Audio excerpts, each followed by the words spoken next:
It almost seems to be a bit early, even talking or even thinking about this, but it's ultimately what's going to happen. After the 2019 general election, you could not move. You could not move for about 6 to 12 months of books coming out on Amazon. If you're walking to Waterstones, you saw the politics section.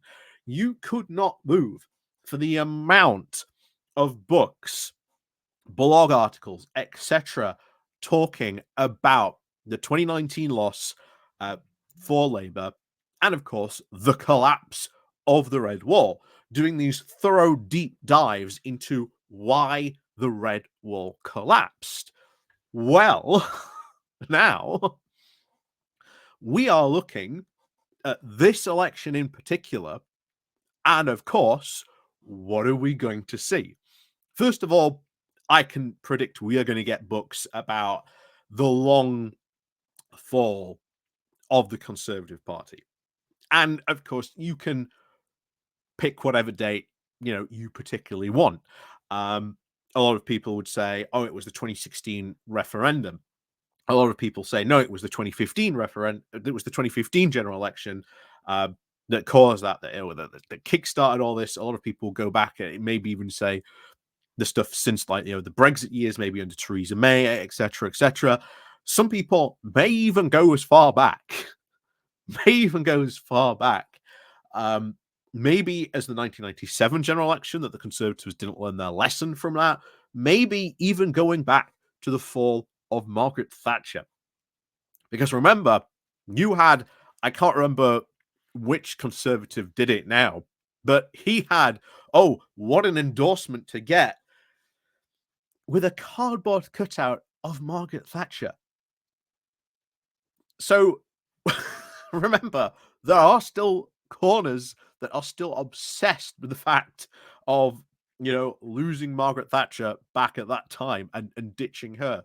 Just as I've said before, there are going to be numerous people crying for years, decades, about the loss of Jeremy Corbyn. But as I've said many times, you've got to move on. You've got to fight new battles. And now at this particular election, you are going to have, or well, shall we say, in the aftermath, the big analysis go and take place. And you are going to get a mountain, a mountain of books. And if you don't believe me, go on Amazon and just type in Red Wall. Make sure you've got politics turned on, or else you get all the Brian Jakes books, although those are very good as well. The Red Wall series is quite good. So do go and have a look at the amount of books that were written in the aftermath of the 2019 general election. There is going to be a mountain written in the aftermath of this particular general election, trying to sort of assess the Tory meltdown. But if you really want to understand why this Tory meltdown is happening now, and not for say in, let's say, 2019, or maybe even 2016, or during the Theresa May years, then you have to have a look what's been going on in the Tory heartlands, and you have to take a very, very close look at why there is a specific angry Tory. In marketing terms, we always say, create your ideal sort of customer. Picture what they would be like. Well, this is what we're sort of doing here. You're creating this angry Tory that has been angry for a very, very long time, increasingly so, getting more and more fed up, and this anger has been growing and spreading. And it is because numerously of the actions of the Tory party, them not listening to the anger and frustration of these angry Tories, that is ultimately going to cause a very, very big meltdown, potentially even going to cost them the blue wall, almost certainly to Lib Dem candidates and, of course, Labour candidates as well. For example, on the Politics Social, Graham had on last night Liz Webster. And one of the things that she said, and I think it's well worth picking up on, was her excitement about the fact she was going to have a Labour candidate and how much difference that was going to be had to be represented by someone else. And guess what? It's not just there, it's even in seats such as Jeremy Hunt's own backyard where people are looking forward to this.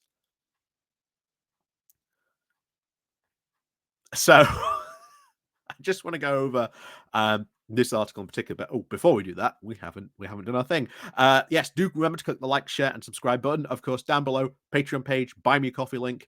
All these links down below, the Pony Club, etc. Help support the channel. Click on them down below. Thanks very much for everyone supporting the channel.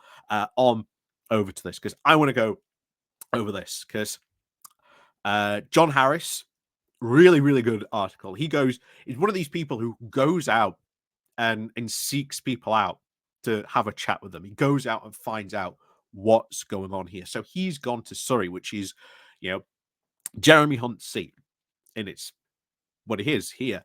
And one of the things here he's bringing up is a couple of things that what I'm talking about, these angry Tories that have been making their voice heard for quite a while. So this part first, I think, is very relevant. So first of all, the energetic local activists involving themselves with the left-leaning pressure group Compass, drawn from a range now of non-Tory parties and obviously in positions of local power, having long extolled the wonders of both tactical voting and the kind of cross-party cooperation that now ties together a coalition that runs the borough council that spans the Lib Dems, Greens, Labour, and local independents. A decade ago, 53 of its seats were taken by Tories. The number has crashed to 10. So there's two things happening here. That you've had these local Tory heartlands and angry Tories that have been expressing their anger through the local elections. And as a result, you have seen losses in Tory councils of them either losing complete control over councils and going into these, coalitions, but also really spreading the message, hey, tactical voting does work. Coalitions aren't necessarily a bad thing at local councils. So that is something that these angry Tories have been taking their anger out in an attempt to try and make their party listen. Guess what? Party hasn't been listening. As a result, you have seen big, big local council losses. That could very well continue into the next couple of local council elections, depending on, as we said, well, they're probably going to be engaged in a massive civil war post this general election loss. So that's probably going to be even worse for them. That's for sure. But something else that is worth taking up, because he has an interview with someone. Here it is. So, yeah.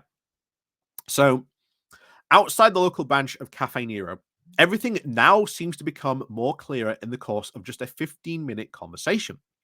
Next to their mud-encrusted mountain bikes, four 60-something men were now nursing their espressos with flat whites, and when I asked them about the election, they could barely contain themselves. They spoke with the confidence of tones of people used to chairing meetings and networking with clients, but everything they said was very shot through with a very deep sense of loss. So, with one person saying, Jeremy Hunt is very good, is a very, very good MP for this district, said one of them. But I have a major issue with him that no one seems to be talking about. The major issue, which is Brexit. Every politician is denying that. That's why I can't vote for them. I've wondered if he had voted Conservative in the past. Always, he said. And then he told me a very simple story. Something which we have been covering time and time again on this channel. One of the things I've said ultimately is going to drive the Tories to completely 180 their stance on Europe. Because it was business and UK businesses that forced the Conservatives into joining at the time the ECC. Once again, it will be local businesses and UK businesses in particular that will now put the Tories into a position where they have to do this. Because if not, well, you're not going to get the money, you're not going to get the votes. So this is what he had to say. But If you've been on this channel for any long time, you will recognize this story. He said, I have a local business, market research, and 10 years ago, 40% of our clients were European. 40% of his clients were European. Now we have no European clients. It's just easier. It's just seen. It's just seen as not appropriate for European companies to use a British supplier. 40% of his clients used to be European. How much of his business do you think he actually lost if he's lost 40% of his client base? Well, it tracks with what we've constantly been seeing throughout all this of businesses losing 30 to 40% of their income because of this. Once again, angry Tories, angry at the state of the economy, angry at the party for following through on this. So he said he was going to vote Lib Dem just to give Jeremy Hunt a bit of a shock. One of his friends, another lifelong Tory, exasperatedly ran through the few of our recent prime ministers, starting off with David Cameron, saying, we had a referendum. He just buggered off. Theresa May was doing her very best she could, but Johnson was just a charlatan, a liar. Another one said he would vote for Labour because he wanted, quote, a new generation of politicians. It's time for the dead wood to go. And here's the thing. When all is said and done, when you've got all these authors going out there, going to sort of do the post-mortems, that's what they're going to hear. That is what they're going to hear completely ad nauseum. They're going to hear complaints about Brexit, complaints about how the Conservative Party has acted with its numerous leaders. There's going to be talks then looked at, well, okay, if it was the leaders that were so bad, what then happened to the other ministers in that time? The distinct lack that we've talked before about the massive dearth of talent that Johnson created in the Tory party. The fact that they were completely scraping the barrel and just went even beyond that, you know, to pull in ministers. That ultimately, I think, will also be a contributing factor. But I want to say and echo what that last point was. Just getting rid of the dead wood and bringing in, once again, a new era of new politicians. Because interestingly, also recently on Conservative Home, although we didn't cover it, there was someone who wrote a blog saying, oh, actually, the next leader of the Conservative Party is going to be a millennial. I don't know who they're going to be, but they're going to be millennial.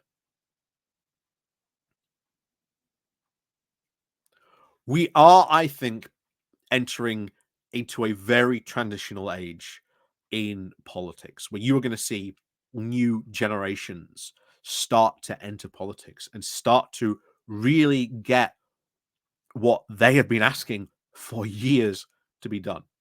And it's going to be very interesting to see what the breakdown is of, shall we say, the generationals in this next parliament. Like, how many millennials are you going to see? How many boomers are you going to see? How many Gen Ys, how many Gen Zs are you going to see in Parliament? That, I think, would be a very interesting breakdown to see, you know, what could potentially happen, of course, in the next Parliament. But like I say, we'll wait to find out because I'm sure someone will do that. I am sure someone will do that at some point. But hey, like I say, we wait to see what happens. But like I say, if you want to understand why this Tory meltdown is happening now, you've only got to see or understand who the angry Tories are and then ask why are they so angry. And it is at the party, how it's been acting really since 2016. Many of them have been fine with the way some of these Tories were acting. But you go back to like 2019, that particular general election, why then did they feel the need to vote in 2019 for the Tories? But now, well, I suppose just given the complete disaster that we've had really since then, you know, that I think Jeremy Corbyn, like fear of him might be a driving contributing factor. Who knows? at that point. We'll see. We'll find out. Like I say, when we get the postmortems of this particular general election, they're going to be very interesting to see and read and see what people think about all this. But yeah, it's going to be interesting. But I tell you what, it's going to be an absolute mountain of these books come out. So in the next sort of couple of months or so, hey, you've got an entire industry of those books to come out. So, as always, thank you very much for watching. And of course, as always, do please click on the like and share button on your way out. And of course, as always, we'll see you all next time.